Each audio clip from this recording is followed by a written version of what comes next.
This is a story about a warrior who lived on a small island in the South Pacific. Now, this warrior lived in a tiny hut all by himself. On the edge of the island, there was a cliff that dropped straight into the ocean. Every day, this warrior went out hunting for anything he could find to eat.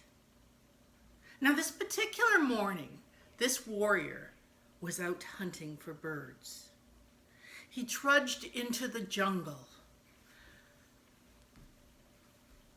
looking anywhere for something he could eat. And then he found, up in the tree, high and in amongst the bushes, a beautiful golden bird.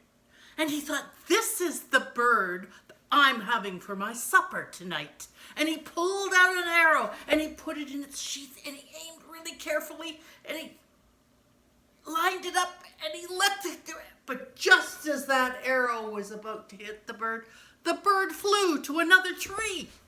And he looked down in the warrior, and do you know what he said? He said, "Nah, nah, nah, nah, nah." Can you say that? "Nah, nah, nah, nah, nah." Well, the warrior was furious. He followed the bird through the jungle. He was determined, this is my supper tonight. And he saw the bird again up in a tree. And he pulled his arrow out and he aimed it carefully, and at the last second he let it go. And the arrow through the air it went. But the bird saw it coming and he flew to the next tree. And you know what he said when he looked down on that warrior? He said, "Nah, nah, nah, nah, nah." The furious warrior stomped through the jungle. I'm going to get that bird if it's the last thing I do. He walked for miles. Eventually, he found it. He looked up in the tree and he very carefully hid behind a bush. And he pulled out an arrow and he pulled it back. The bird had not seen him. And he pulled the arrow back. And very carefully, he let it go, and it hit the bird, and the bird fell off the branches of the tree down to the ground and died. Well, the warrior was so pleased with himself. He picked the bird up and he shoved it into his belt, and he walked back to his hut, ready to make his supper.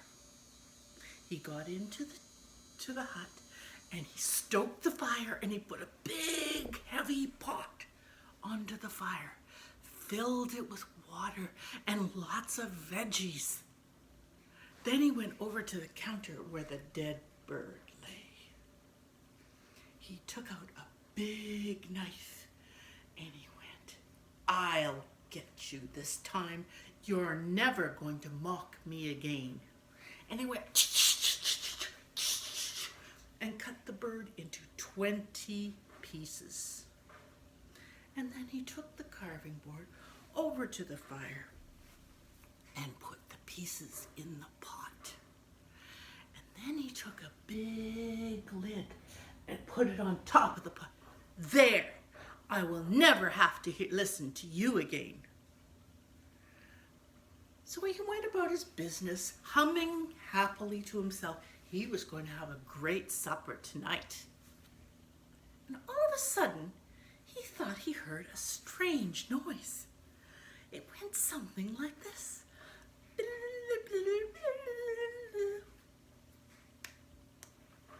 It can't be. And then he went over to the pot by the fire and he heard it again. And it went.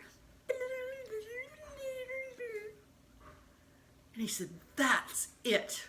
I'm not putting up with this anymore. So he took the pot off the fire. He grabbed a rope and he wrapped it around and around the pot. He took the pot. It was really heavy. and he took the pot out of the door and walked over to the edge of the cliff by the ocean.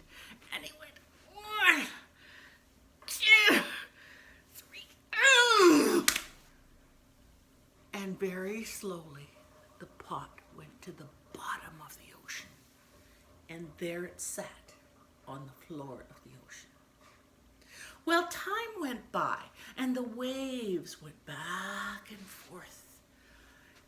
And the waves pull on the bottom of the ocean as well as the surface. And after time, the pot was rocking back and forth. And eventually,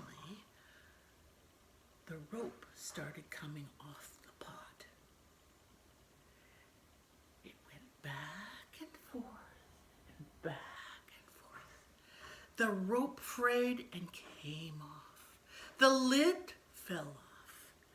And all of a sudden, out of the pot came 20 little birds. And they came to the top of the ocean. And when they broke the surface, they flew high in the sky over the warrior's hut. And the warrior heard some commotion and came out the front of his hut and looked up, and there saw 20 birds flying over his hut. And when they came to him and flew over his hut, they all looked down and they went,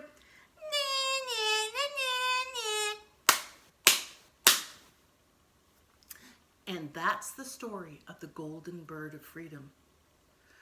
No matter how oppressive people can be towards a group of people, there is always a desire for freedom. And when people are oppressed, they will come back 20-fold with their desire for freedom.